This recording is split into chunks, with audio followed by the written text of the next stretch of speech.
We'll be taking a look at the respiratory system today, so we'll go over the parts, functions of those parts, and the basic job of the system and what it does in our body. So first, let's take a look at the different parts of this system. You're going to need to label these different structures on your notes. So here we have the nose. It's not labeled here, but this would be the nasal cavity. That is the main way that air is going to enter our respiratory system, which the job of our respiratory system is to get air into our body so we can use the oxygen in that air and then to breathe out extra carbon dioxide that is given off as waste from our cells. So the nose, again, is the main way that the air can get into our body. The mouth is the other way. We can breathe through our mouth. However, and we will get to it later on, but the nose has, or the nasal cavity, I should say, has kind of special features that the mouth does not, so that allows the air going into your body through your nose to actually be filtered instead. So it is quote unquote better for us to breathe through our nose than our mouth. Once the air gets into our body through either of those openings, it's going to go into our throat, which is the pharynx. It will then have to pass through our larynx, which is our voice box where our vocal cords are. It would pass the epiglottis. The epiglottis is kind of a flap-like structure that when we swallow moves to cover the opening of our trachea, which is this tube right here. The epiglottis will cover the trachea, so whatever we are eating or drinking does not go down our trachea, but instead goes back here, down the esophagus, which is located behind the trachea.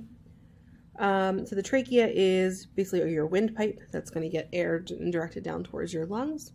At the base of the trachea, that is going to split into two bronchi, which is plural for bronchus.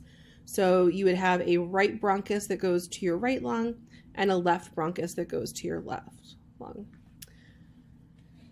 Inside of your lungs, you have the continuation of each bronchi, and they're going to divide more and more into smaller and smaller tubes. We call those smaller tubes bronchioles. At the end of those tubes, we have these little sac-like clusters called alveoli. We'll talk about those in just a second. We have also down here the diaphragm, which is kind of a dome-shaped muscle below our lungs. When that moves down, it's going to draw air into our lungs. When it moves back up, it's going to push that air back out of our body. So really the way we breathe is by this muscle here, as well as the muscles around your ribs to contract and relax to draw air into or push air out of our body. Now if we come back, so you can see a bronchiole is right here. So one single tube, one bronchiole tube. At the end of those, we have the clusters of alveoli. When we breathe in, the air is going to wind up in, like all the way down into the alveoli. And all of these structures kind of give our lungs a spongy texture to them. But the alveoli are surrounded by capillaries, okay? And then that's going to be where gas exchange happens. So you are breathing in air, and you're going to have oxygen in that air travel across or move across, diffuse across the wall of the alveoli, which is only one cell thick, and diffuse into the blood that's in the capillary. The walls of the capillaries, if you remember to the cardiovascular system that we just finished, those are also only one cell thick. So it makes it very easy for the oxygen to go from the alveoli into our blood, and then from the waste carbon dioxide to go from the blood into the alveoli so we can breathe it back out. And that air would just follow the pathway backwards for us to breathe out of our nose or our mouth. We also have artery and vein shown here with the capillaries connecting them in between.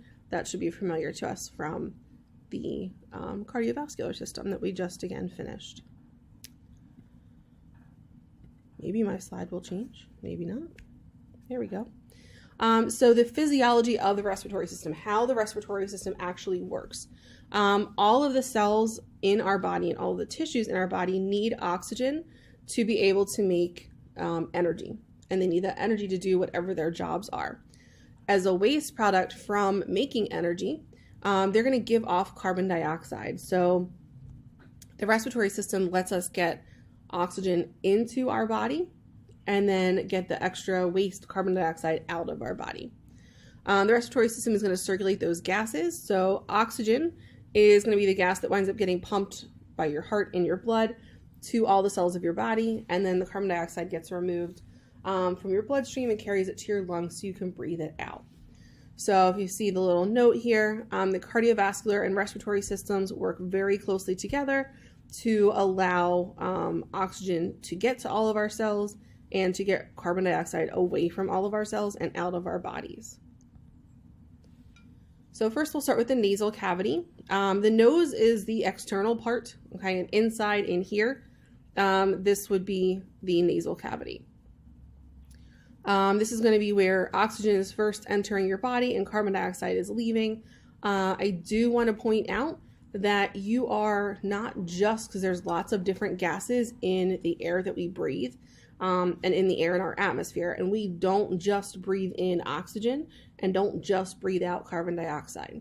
So you're breathing in the nitrogen gas, you're breathing in oxygen, you are breathing in carbon dioxide. It's just that we are only using some of the oxygen that we're breathing out. In fact, you do breathe out some oxygen as well, because you can't use all of it that you bring in with every breath. So air would enter the nose, and it's going to be filtered by tiny hair cells called cilia, and that is going to help to filter out things or trap things that are in the air that we're breathing in. There's also a mucus lining that is going to help moisten the air that we're breathing in. And together, the cilia and mucus offer that filtration that we don't have if we breathe in through our mouth. So it's going to help to breathe out any dust and pathogens from the air that we are breathing in. Next, we would have your mouth. The mouth is going to be separated from the nasal cavity by this bone right here. You can see it's labeled the hard palate. So the nasal cavity is separated from the oral cavity, which is our mouth, by that bone or by that hard palate. If you were to press your tongue to the roof of your mouth, kind of like right behind your teeth, you would feel that it feels hard there, and that is from that bone. Again, the air, if you breathe it in through your mouth, is not going to be filtered like it would if you would breathe in through your nose. Also, you have sinuses, which are cavities within your skull. You can see one here and one here.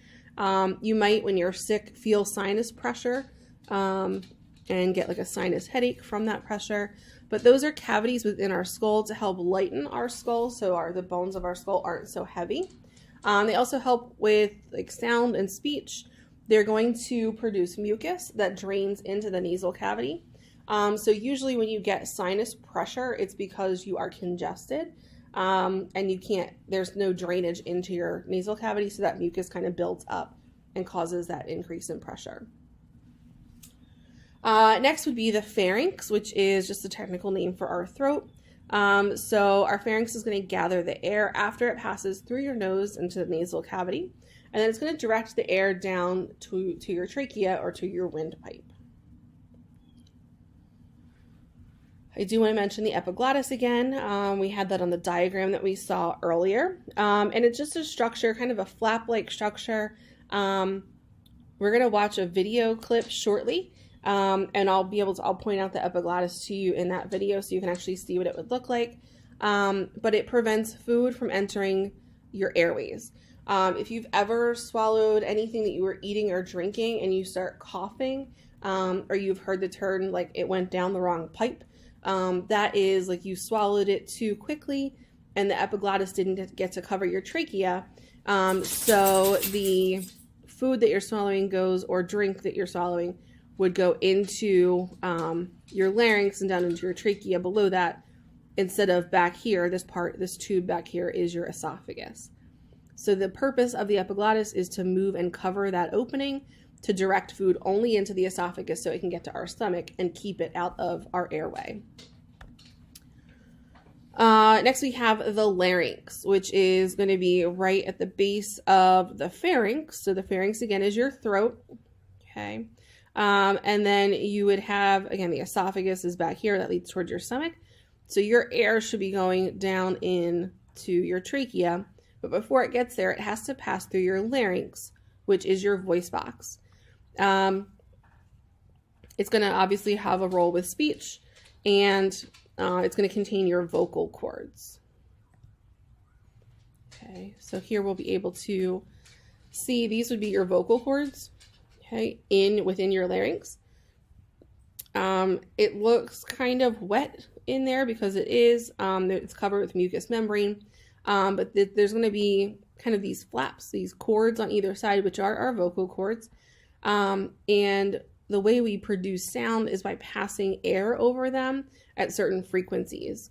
So passing air over them causes them to vibrate, and then we're able to produce different sounds. So when you learned how to speak, when you were little, you were learning how to control the passage of air over your vocal cords, essentially. So we're going to watch this little clip.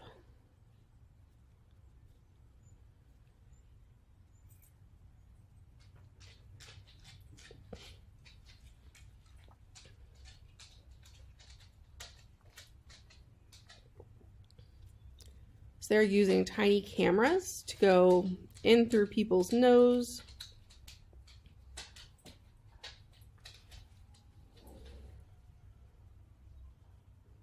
Okay, you can see all the lovely hairs inside their noses.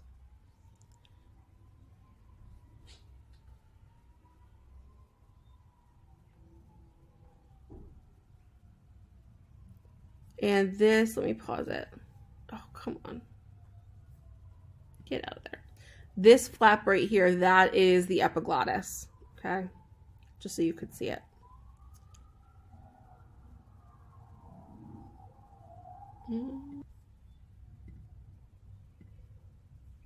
Okay, so again, that's the epiglottis, and then we can see their vocal cords here. Again, this will be their epiglottis, and the vocal cords. So you're going to hear them sing. And you'll be able to see their vocal cords change as they sing.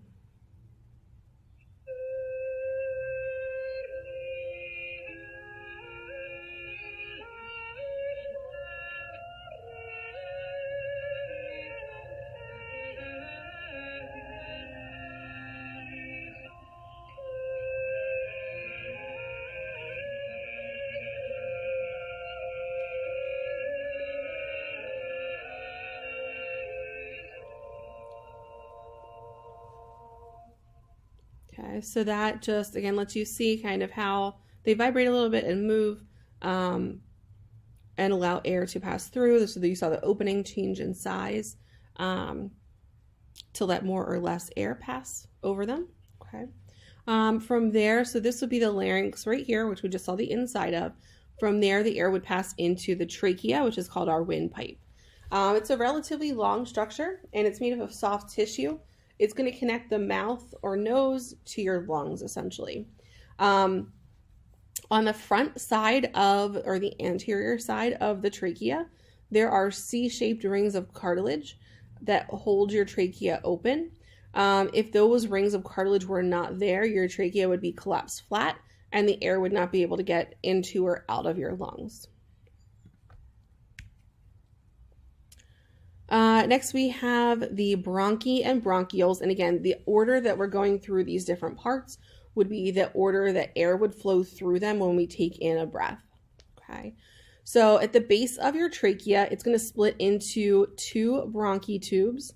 Plural, or bronchi is plural for bronchus.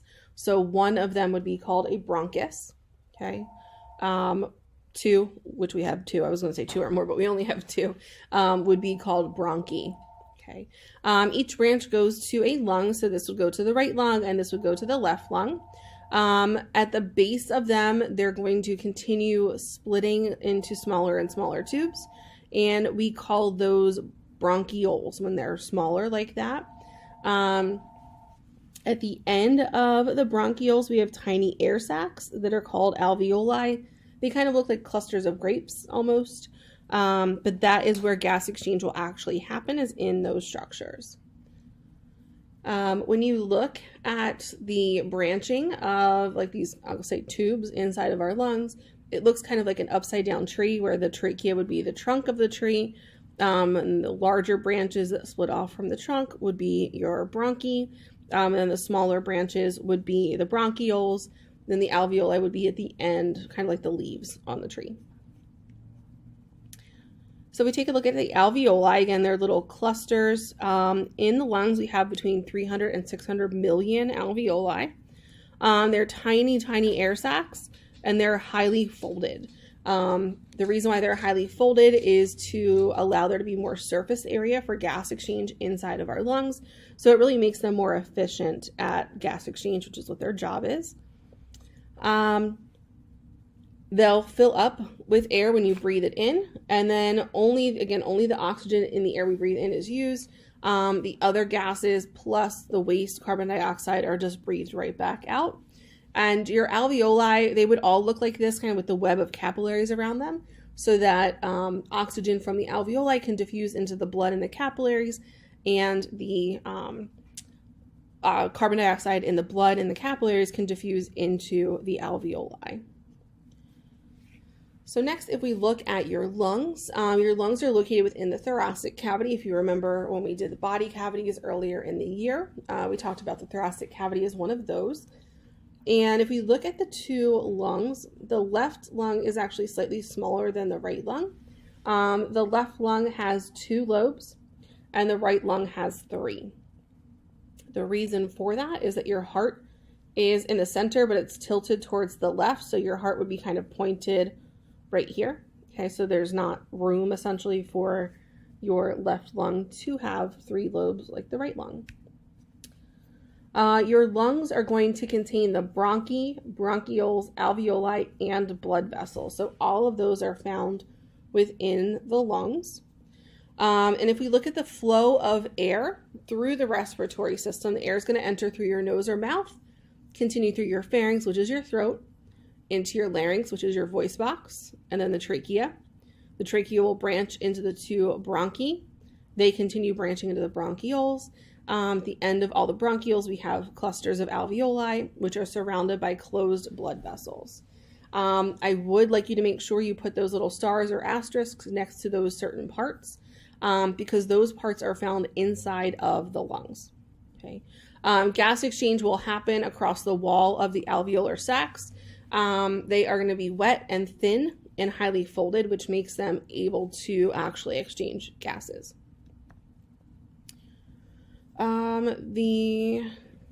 That should have been deleted. For the respiratory surfaces, there are certain requirements to make them successful. So for us to actually be able to survive, they have to have a large surface area. They need to be very thin, and they need to have a moist or wet surface. The reason for that is because we live on land and we're surrounded by air. So if our respiratory surfaces were on the outside of our body, they would dry out. So by having them be internal, that's going to keep them moist or wet to allow for efficient gas exchange. So again, the walls of your alveoli and capillaries are so thin that oxygen and carbon dioxide can pass or diffuse through them, traveling either right into or right out of your bloodstream. So we can see them here. This would be your capillary. So this little line kind of thing here would be the wall of the capillary, and this lighter color, wider, I guess, looking, that would be the wall of the alveoli. So you can see that they're very thin, so that carbon dioxide can diffuse right across those 2 layers into the alveoli, and the oxygen can diffuse right across those 2 layers into the blood. If we look at oxygen and carbon dioxide, they're going to be the movement of them or diffusion of them is driven by what we call a pressure gradient. So gases move from areas of higher partial pressure to areas of lower partial pressure. So the direction of oxygen is going to move from the lungs to the cells. So it's direction of O2. When you underline a subscript, apparently it looks like it's crossed out. So that really shouldn't be crossed out like that, just so you're aware. And the direction of CO2 would go from the cells to the lungs. Again, that 2 should not look like it's crossed out. Okay, it should look like this 2 looks right here. The forms that oxygen and carbon dioxide are moved or transported through our body. Oxygen is transported as molecular oxygen, which is O2, and that's going to be bound to the hemoglobin of our red blood cells. Carbon dioxide actually cannot attach to our red blood cells, so they're going to be transported in the plasma of our blood as an ion called bicarbonate. And then it'll be changed back into carbon dioxide in our before it moves into our lungs for us to breathe out. The way that we breathe is through negative pressure. So when we inhale, our diaphragm contracts and moves downward, and then the muscles in between our ribs move outward, making the thoracic cavity larger. That draws air in to our lungs, and our lungs inflate and expand. When we breathe out, those muscles, they're called intercostal muscles in between our ribs, along with our diaphragm, would relax. The diaphragm moves up in that case, and that pushes the air out of our body. We have different breathing rates if we are at rest compared to if we're exercising, because we're going to have different oxygen demands. So at rest, an average number of breaths per minute, or what we call ventilation rate, is about 12. When somebody's exercising, on average, it increases to about 48 breaths per minute. Tidal volume, so that would be how much air you were taking into your lungs in one breath. At rest, it's only about half a liter, but when you're exercising, it's about 4 liters. So total ventilation at rest is about 6 liters of air per minute that you're getting into your lungs. The total ventilation when you're exercising, because you're breathing faster and breathing in more air, is about 192 liters of air per minute. And then our last thing is to look at respiratory volumes and capacities. Those are going to be impacted by a person's sex, size, their age, if they're physically fit. All of those things will affect the capacity of your lungs. So what we have is something called tidal volume. That is the volume of air or amount of air moved in and out of the lungs with a normal quiet breath. So it's about 500 milliliters or a pint. Next, we have inspiratory reserve volume. That is going to be the amount of air that you can take in if you force yourself to take in more air beyond a normal breath. So if you take in a normal breath, if you try that right now, just breathe in and then make yourself breathe in more. That more, like that amount of more air that you can take in, is your IRV. Okay. When you breathe out in a normal breath, you can force out more air if you try. That's the expiratory reserve volume. And then residual volume is because we always have some air remaining in our lungs that we can't force out at all, and that is called the residual volume. Okay. We'll look a little bit more at those when we do next week. We're going to do what's called a spirometry lab that looks at people's lung capacity. So we'll come back to some of these terms then. Okay. Make sure you submit your notes on Schoology, and if you have questions, please let me know.